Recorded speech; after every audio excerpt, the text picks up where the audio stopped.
إن هذا القرآن يهدي للتي هي أقوم ويبشر المؤمنين الذين يعملون الصالحات أن لهم أجرا كبيرا۔ بے شک یہ قرآن اس راستے کی ہدایت کرتا ہے جو بالکل سیدھا ہے، اور ان صاحبان ایمان کو بشارت دیتا ہے جو نیک اعمال بجا لاتے ہیں کہ ان کے لیے بہت بڑا اجر ہے۔ بسم اللہ الرحمن الرحیم۔ معزز ناظرین السلام علیکم، میں ہوں ساجد رضوی، آپ تمام ناظرین کو خوش آمدید کہتا ہوں پروگرام سوال ہمارے جواب قرآن مجید سے۔ سب سے پہلے آپ تمام ناظرین کو رمضان المبارک کی بہت بہت مبارکباد پیش کرتا ہوں، اور جیسا کہ ہم سب جانتے ہیں رمضان المبارک کا مہینہ جیسے ہی شروع ہوتا ہے ہم سب تلاوت قرآن کرنا شروع کر دیتے ہیں، کیونکہ اس سے زیادہ ثواب حاصل ہوتا ہے۔ لیکن کچھ ایسے بھی سوال ہیں جس کا جواب آج ہم قرآن مجید سے حاصل کریں گے۔ ہمارے ذریعے پوچھے جانے والے سوالوں کا جواب دینے کے لیے بڑے ہی عزت اور احترام کے ساتھ آئیے ناظرین شو پر استقبال کرتے ہیں حجت الاسلام والمسلمین عالی جناب مولانا سید روح ظفر صاحب قبلہ کا۔ سب سے پہلے ناظرین ان سے ملاقات کرتے ہیں۔ السلام علیکم۔ وعلیکم السلام ورحمۃ اللہ۔ رمضان المبارک کی بہت بہت مبارکباد آپ کو پیش کرتا ہوں۔ آپ کو بھی مبارک ہو، انشاءاللہ تمام ناظرین کو مبارک ہو، اور تمام اللہ کے مہمان بننے والے بندوں کو مبارک ہو جی انشاءاللہ۔ جس طریقے سے اس مہینے کے نام کے ساتھ مبارک لگا ہوا ہے رمضان المبارک، جی دعا کرتے ہیں کہ اللہ تعالیٰ اس مبارک کو حقیقی معنوں میں ہمارے لیے برکت کا ذریعہ قرار دے۔ الہی آمین۔ اسی دعا کے ساتھ اس پروگرام کو شروع کرتے ہیں۔ ناظرین آج کا جو پہلا سوال قرآن مجید سے ہم لوگ حاصل کریں گے کہ روزہ رکھنے کا حکم کیا اس سے پہلے والوں پر بھی واجب تھا یا صرف ہم لوگوں پر واجب ہے؟ قبلہ اس کا جواب دیجیے آپ۔ بسم اللہ الرحمن الرحیم۔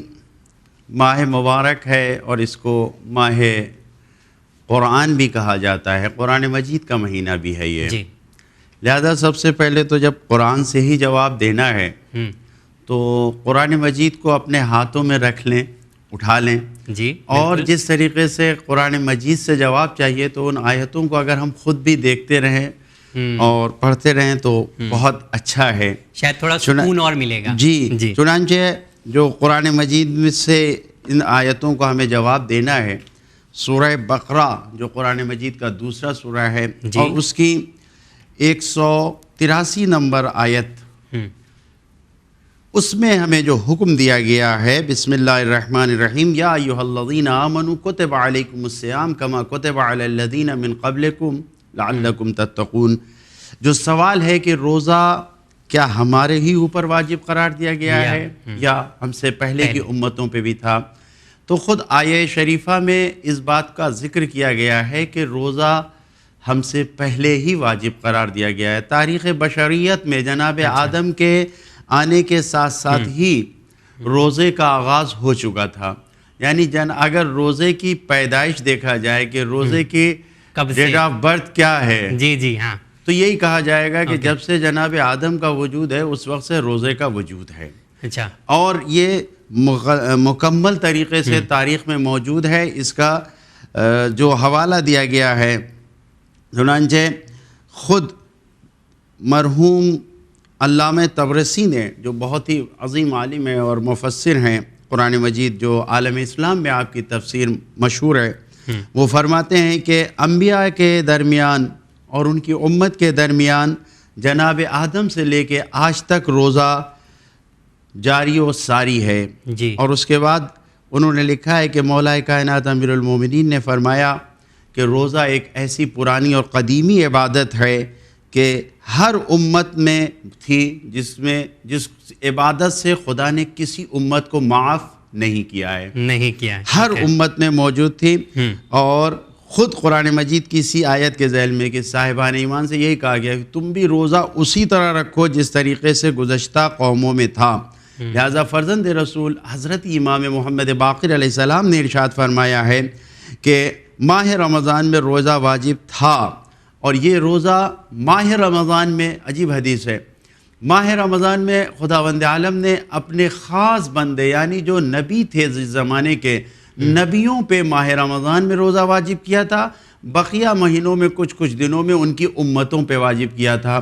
لیکن اللہ کے رسول کے اوپر خداوند عالم نے ان کی امت پہ یہ لطف کیا، یہ کرم کیا کہ اپنے نبیوں کے درجے میں ان کی امت کو رکھتے ہوئے روزے کو صرف ماہ رمضان میں نبی کے لیے نہیں بلکہ ان کی امت کے لیے بھی واجب قرار دیا. سبحان اللہ. تو جس طریقے سے جو درجہ نبی سے پہلے دوسرے نبیوں کا تھا، وہ درجہ خداوند عالم نے روزے کو واجب کر کے نبی کی امت کے لیے قرار دیا. یہ پانچیں امام فرما رہے ہیں.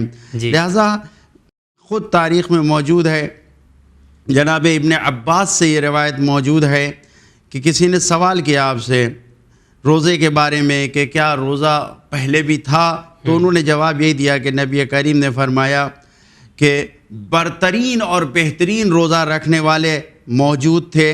نبی کریم نے فرمایا اور اس کے بعد کہا کہ سب سے بہترین اور برترین روزہ داؤد، ہمارے بھائی داؤد رکھتے تھے. نبی کریم فرماتے ہیں کہ جو پورے سال میں ہمیشہ ایک روز روزہ رکھتے تھے، ایک روز نہیں رکھتے تھے. اچھا، ان کا یہ ایک سسٹم. ہاں، یہ پورے جناب داؤد کے لیے ہے. جیسا کہ اس آیے مبارکہ میں ہے کہ من قبلکم، جیسا تمہارے، تو اس کے اوپر خود جناب ابن عباس کی روایت میں نے عرض کیا کہ جناب داؤد علیہ السلام ایک دن روزہ رکھتے تھے، ایک دن نہیں رکھتے تھے. جناب سلیمان ہر مہینے کی پہلی، دوسری، تیسری کو رکھتے تھے، پھر مہینے کے 3 دن بیچ میں رکھتے تھے، پھر 3 دن آخر میں رکھتے تھے. جناب عیسیٰ رکھتے تھے، جناب موسیٰ رکھتے تھے، جناب مریم نے روزہ رکھا. تو یہ سارے نبیوں کا تذکرہ روزے کے حوالے سے موجود ہے. لہذا اگر ہم سے کہا گیا ہے روزہ رکھنے کو، تو یہ کہہ کے کیا گیا ہے کہ جیسے گزشتہ امتوں نے، نبیوں نے روزے سے فائدہ اٹھایا، ویسے تم بھی فائدہ اٹھاؤ. تو روزہ رکھنے سے کئی فائدے ہوتے ہیں. آنے والے پروگرام میں اس کا فائدہ بھی جانیں گے. قبلہ ایک اور سوال جو اکثر ہم لوگ ڈھونڈنے کی کوشش کرتے ہیں کہ ایسا سنتے ہیں کہ مجبور لوگوں پر روزے کی قضا کا ذکر ہے، لیکن ابھی تک یہ پتہ نہیں تھا کہ کون سی آیت میں قرآن مجید میں یہ موجود ہے کہ مجبور لوگوں کے بارے میں روزے کے بارے میں کیا کہا گیا ہے، کہ اس کی قضا کیسے کرنا ہے. سورہ مبارک بقرہ ہی قرآن مجید کا جو سورہ بقرہ ہے، اور اسی کی آیت نمبر 184 اور 185 میں جس طریقے سے ہمیں حکم دیا گیا ہے، ارشاد پروردگار عالم ہے فَمَنْ كَانَ مِنْكُمْ مَرِيضًا أَوْ عَلَى سَفَرٍ فَعِدَّةٌ مِّنْ أَيَّامٍ أُخَرَ وَعَلَى الَّذِينَ يُطِيقُونَهُ فِدْيَةٌ طَعَامُ مِسْكِينٍ فَمَنْ تَطَوَّعَ خَيْرًا فَهُوَ خَيْرٌ لَهُ. تو اب یہ جو یہاں پر یہ کہا گیا ہے فَمَنْ كَانَ مِنْكُمْ مَرِيضًا أَوْ عَلَى سَفَرٍ، خداوند عالم نے یہ کہا ہے. بہرحال انشاءاللہ کے ناظرین قرآن مجید دیکھ رہے ہوں گے. ہاں، کیا بتائیں؟ سورہ بقرہ کی 184 184 نمبر آیت ہے.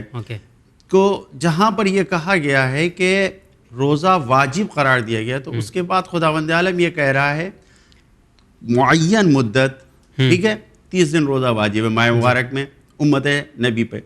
اب اس دوران اگر کوئی بیمار ہو گیا، کوئی مریض ہو گیا، کوئی ایسا انسان ہے کہ جس کے جسم کی طاقت و توانائی نہیں ہے، تو اس کے لیے کہا گیا ہے کہ اگر تمہارے ساتھ ایسا ہو جائے، مریض سفر میں ہو، مسافرت میں ہو، تو دوسرے کچھ دنوں میں رکھ لو جب تمہاری بیماری دور ہو گئی. ایسا زبردستی نہیں ہے کہ رمضان مبارک میں یہ آسانی قرار دیا گیا ہے. ایک تو یعنی 11 مہینے نہیں ہے، صرف 1 مہینہ ہے 30 دن. اس 30 دن میں بھی اگر کوئی بیمار ہے، کوئی سفر پہ ہے، لہذا تاکید کے ساتھ، کیونکہ وقت نہیں ہے زیادہ، لہذا میں آپ کو بیان کروں کہ نبی کریم سفر میں تھے، روزہ نہیں تھے. آپ نے پانی مانگا اور برتن کو اوپر اٹھا کے پیا، تاکہ کوئی یہ نہ سمجھے کہ مثلا روزہ ہیں. لہذا بیماری کی حالت میں، سفر میں یا طاقت کم ہونے کی وجہ سے اگر انسان روزہ نہیں رکھ رہا ہے تو بعد میں روزہ رکھے، اس کی قضا ہے. بعد میں قضا کرے، اور کوئی زبردستی نہیں ہے کہ اسی ماہ مبارک میں روزہ رکھے. لہذا اگر کوئی ایسا ہے خدا نخواستہ، اس کو ڈاکٹر نے، جو مومن بھروسے مند ڈاکٹر ہے، اس نے کہا کہ آپ روزہ نہ رکھیے، اب یہ کہ میرا دل نہیں چاہتا، تو یہاں روزہ صحیح نہیں ہوگا. اچھا، یہ صحیح نہیں ہے. روزہ صحیح نہیں ہوگا، سفر میں روزہ صحیح نہیں ہوگا، بیماری میں روزہ صحیح نہیں ہوگا. لہٰذا بہت ہی آسان ہے. خود اسی آیت میں کہا گیا ہے کہ خداوند عالم آپ سے کیا چاہتا ہے. یہ جو 185 نمبر آیت ہے اس میں یہی کہا یرید اللہ بکم اليسر ولا یرید بکم العسر.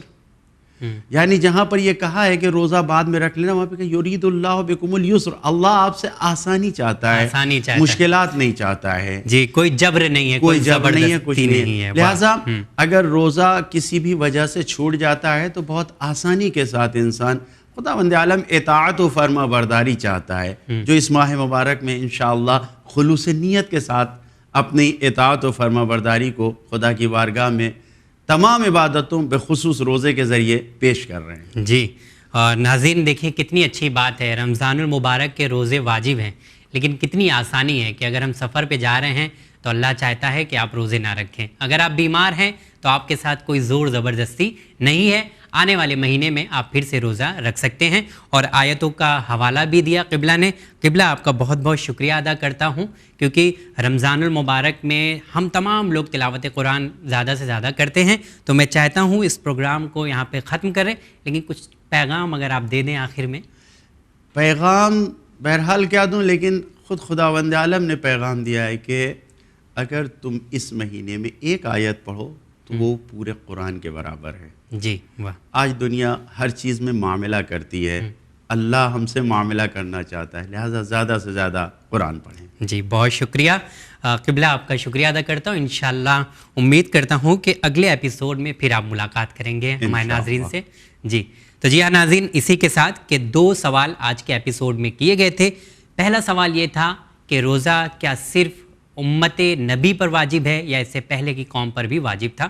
اس کا جواب بھی مل گیا آپ کو. اور دوسرا سوال تھا کہ مجبور لوگوں پر روزے کی قضا کس طرح ہے اور کون لوگ ہیں جن کو روزہ رکھنا چاہیے اور جن کو نہیں رکھنا چاہیے. امید کرتا ہوں کہ قرآن مجید سے جو اس کا جواب دیا گیا ہے آپ اس پر تھوڑا سا نظر ڈالنے کی کوشش کریں گے. پھر ملاقات کریں گے کسی پروگرام میں. دیکھتے رہیے چینل ون. بہت بہت شکریہ.